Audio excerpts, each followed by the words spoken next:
leave your badge. That's why I gave you cards, because don't leave your badge. Take it.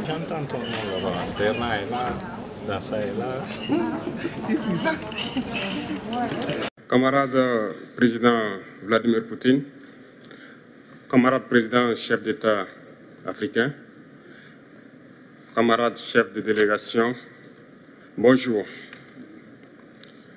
C'est un honneur pour moi ce matin donc de prendre la parole ici et de vous passer donc le salut fraternel du peuple du pays des hommes intègres. C'est aussi le lieu pour moi, avant tout propos, de rendre grâce à Dieu, Dieu Tout-Puissant qui nous a permis de nous réunir ici ce matin en bonne santé pour parler de l'avenir et du bien-être donc de nos peuples. Je m'en vais m'excuser auprès des anciens que je pourrais vexer dans mes propos à venir. Africanité oblige, les droits d'aînesse, je me dois de m'excuser. Camarades, j'ai quelques questions donc de ma génération, mille et une questions qu'on se pose. Mais nous n'avons pas de réponse. Et il se trouve qu'ici, nous pouvons laver donc notre linge sale parce qu'on se sent en famille. On se sent en famille en ce sens que la Russie est une famille aussi pour l'Afrique. C'est une famille parce que nous avons la même histoire. La Russie a consenti d'énormes sacrifices pour libérer le monde du nazisme pendant la Seconde Guerre mondiale. Les peuples africains, nos grands-pères, ont été déportés de force aussi pour aider l'Europe à se débarrasser du nazisme. Nous partageons la même histoire en ce sens que nous sommes les peuples oubliés du monde, qu'ils soient dans les livres d'histoire, dans les documentaires ou films, on tend donc à balayer le rôle prépondérant qu'a joué la Russie et de l'Afrique dans cette lutte contre le nazisme. Nous sommes ensemble parce que, actuellement, nous sommes là pour parler de l'avenir de nos peuples, de ce qui va advenir demain, de ce monde libre auquel nous aspirons, de ce monde sans ingérence dans nos affaires internes. Nous avons les mêmes perspectives et je souhaite que ce sommet soit l'occasion donc de pouvoir tisser de très bonnes relations en vue d'un meilleur avenir de nos peuples. Les questions que mes générations se posent sont les suivantes, si je peux me résumer, c'est de ne pas comprendre comment l'Afrique, avec tant de richesses sur notre sol, avec une nature généreuse, de l'eau, du soleil en abondance, l'Afrique est aujourd'hui le continent le plus pauvre. L'Afrique est un continent affamé. Et comment se fait-il que les chefs d'État traversent donc le monde à mendier? Voici des questions que nous nous posons et que nous n'avons pas de réponse jusque-là. Nous avons l'occasion de tisser de nouvelles relations. Et j'espère que ces relations puissent être les meilleures pour donner un meilleur avenir à nos peuples.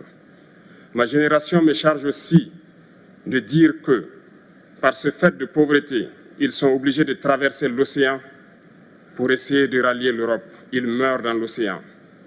Mais que prochainement, ils n'iront pas traverser parce qu'ils viendront devant nos palais pour chercher leur pitance quotidienne.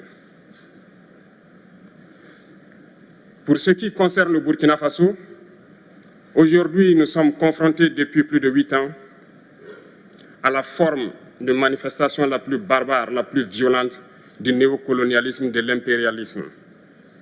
L'esclavage qu'on tend encore à nous imposer. Nos dévanciers nous ont bien appris une chose. L'esclave qui n'est pas capable d'assumer sa révolte ne mérite pas que l'on s'apitoie sur son sort. Nous ne nous apitoyons pas sur nos sorts, on ne demande pas que quelqu'un s'apitoie sur notre sort. Le peuple burkinabé a décidé de lutter contre l'île terroriste en mesure de relancer son développement.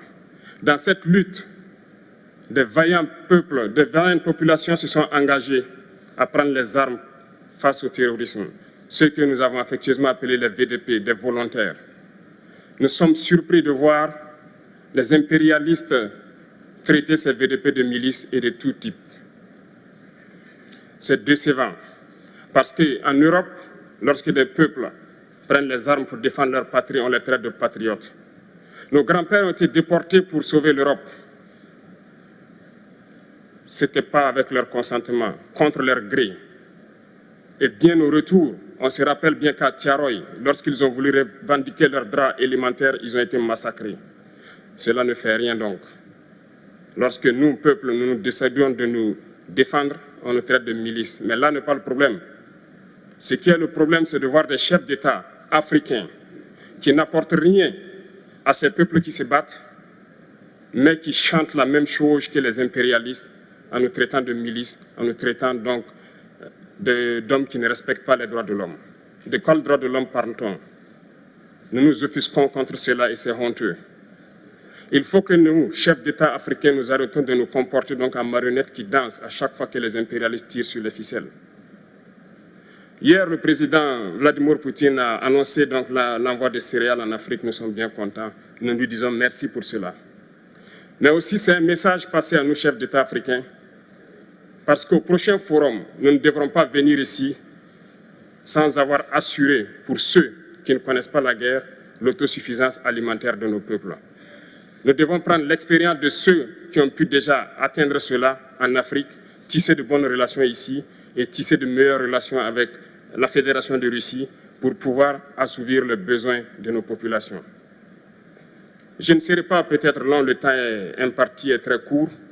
Nous sommes obligés de nous arrêter à un moment donné. Mais je voudrais terminer en disant que nous devons donc rendre hommage à nos peuples qui se battent. Gloire à nos peuples, dignité à nos peuples, victoire à nos peuples. La patrie ou la mort, nous vaincrons. Merci, camarades.